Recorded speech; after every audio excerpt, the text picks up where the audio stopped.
Welcome back, sketchers. Long time no see. For this video I'll show you how to draw ornamental grass or tall grass. If you do want to see my year-old grass video, normal size grass video, do check below and at the top of the screen right now. Since I am celebrating 500 subscribers, this video was actually a request. If you do want to make your own request, please do comment below and you might have your idea featured in a future video. Let's get on with today's video.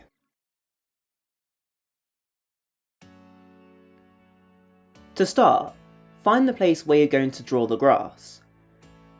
Grass is usually found to be grown in clumps, so choose a central point, and this is where our first clump will be. To start, preferably using the side of your pencil, sketch a line moving in the curved direction, stemming away from the centre, and just keep on repeating this.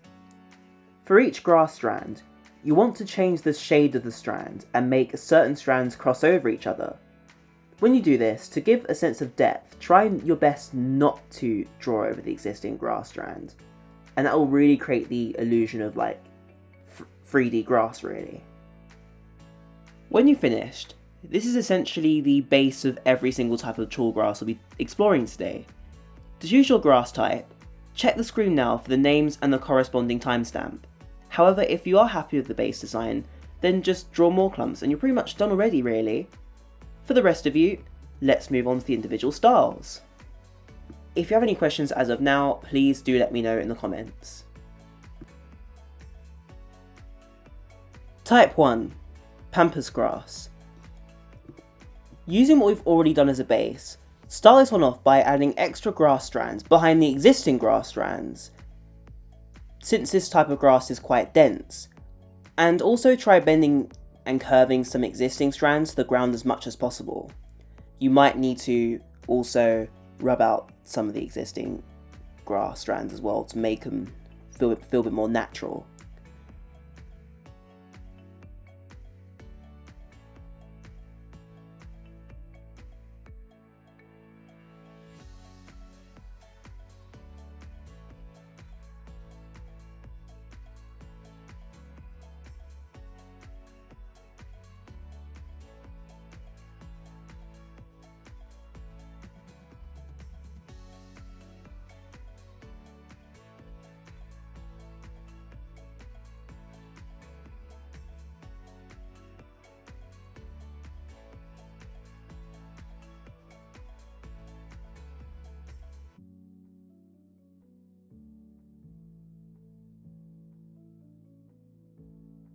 Eventually, once you're happy with the base, we're now going to work on the plumes of this type of grass. To do this, draw a few much straighter, finer lines stemming about, let's say, between 1.5 and 2 times your average grass strand. Not too many though, as these need to be they need to stand out against your base grass strands at the bottom. Now for the actual plumes themselves. These are feather-like toppings, and they can be drawn by lightly stroking flicks at the end of each of the tall lines that you've drawn, even. Try your best to make these the same shade to make them look as light in this area as possible, and try to make the direction they point in independent to how the grass strand, dependent on how the grass strand is leaning. For any of the tall grass strands that are in the middle of the grass clump, try to draw the feathers, the feather-like sort of plumes, fanning out to both sides of the actual strand itself.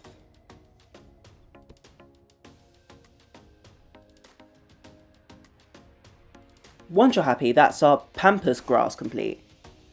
Let's move on to Stipa Gigante. Oh my god, seriously? Sorry about that. Let's move on to Stipa Gigante. This one will start by us bending the grass strands to the ground, very sharply this time, possibly even by rubbing out some of the ones that stick out a bit too widely. This is a bit tricky, but to give it a unique lighting effect, make every strand bending downwards a lighter colour to once again give the grass more depth. And now for the flowering on top, which will be first set up by drawing large grass strands, about 1.5 to 2 times the size of your average grass strand that you've already drawn. Then the actual flowers themselves will be drawn by drawing a sort of dot-like texture at the very top of the grass strands, sort of like this.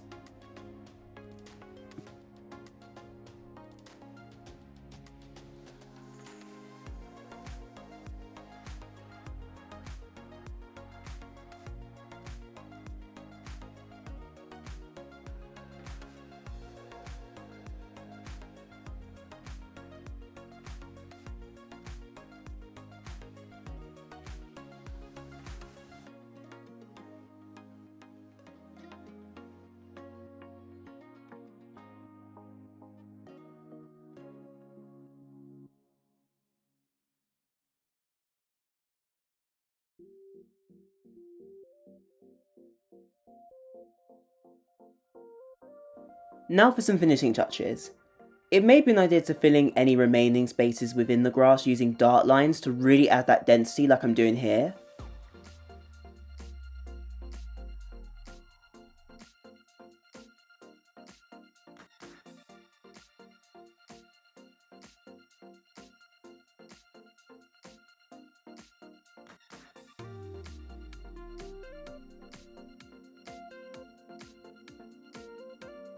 It may even be an idea to rub out some of the centre of the grass as well and replace it with some downward swooping grass strands.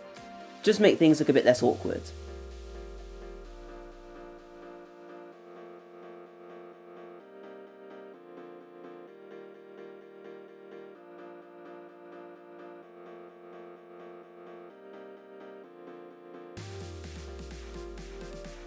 And then just keep on editing until you're happy, really.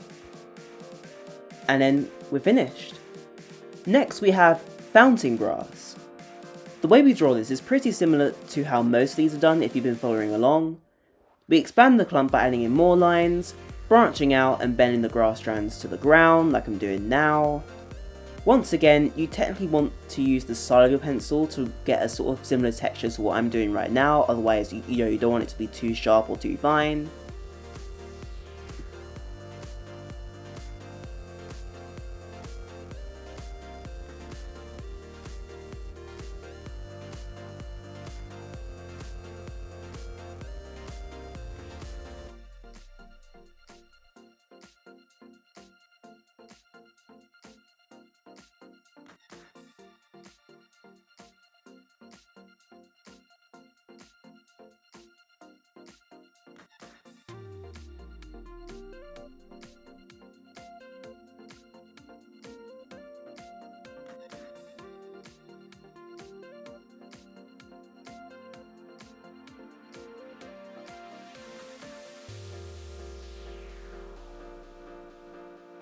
What makes fountain grass stand out from the others a little bit is that you don't have to actually make the stems that hold the flowers much higher.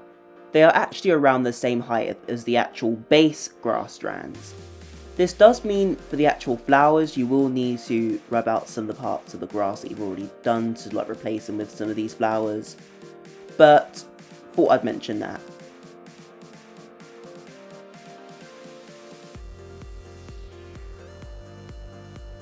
The flowers themselves are actually drawn by drawing a sort of straight, darkish line and then circling around it using a sort of lighter sort of grey colour and then getting sort of lighter as you go out, and that sort of creates that sort of furry effect really.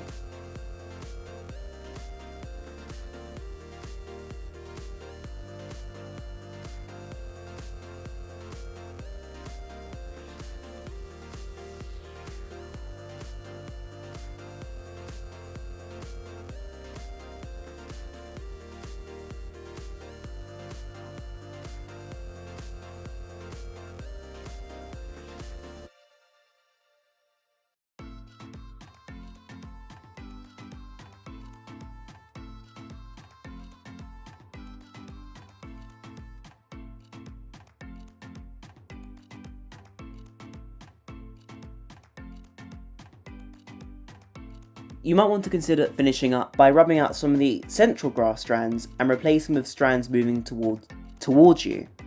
But I'd say for this one, it's optional. Here's what the finished result should look like. And once you're finished, let's move on to our final type, which is Maiden Grass. Once again, very similar to what we did last time, if you've been following along.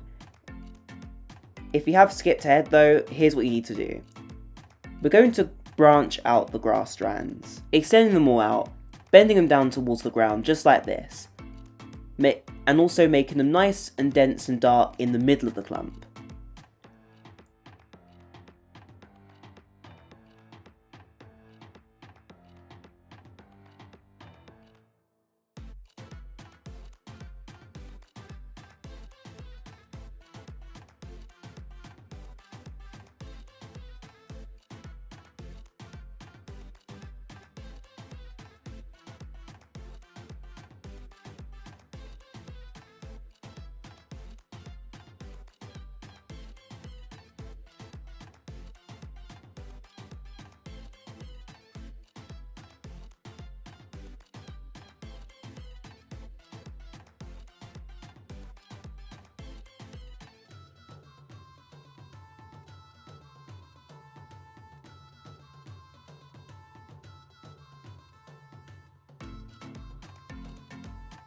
The main thing we need to do now is rub out the centre of the grass clump and replace it with downward facing grass, to give the effect of grass swooping towards you.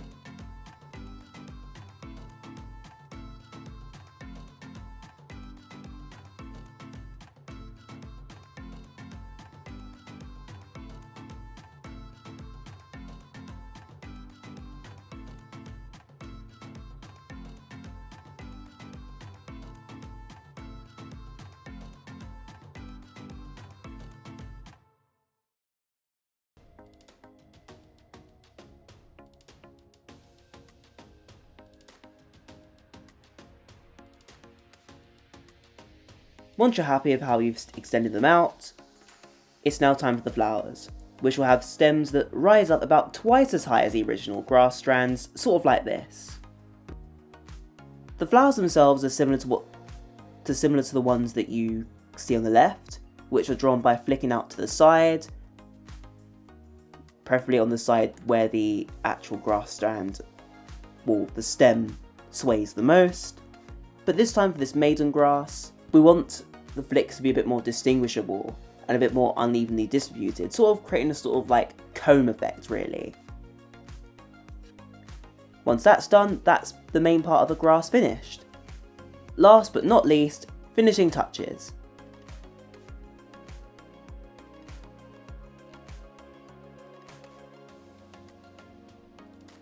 And then once you've done with that, we are officially finished. If you have made it to the end, thank you so much for watching. I have been absent recently because I've just had so much to do, like coursework and things, so that's why I've been absent, if you guys even care about that. But yes, I am back. I have also got a bit of an announcement video coming up soon, so please do stay tuned for that. But for now, thanks for watching, and I'll see you in the next video. Catch you later!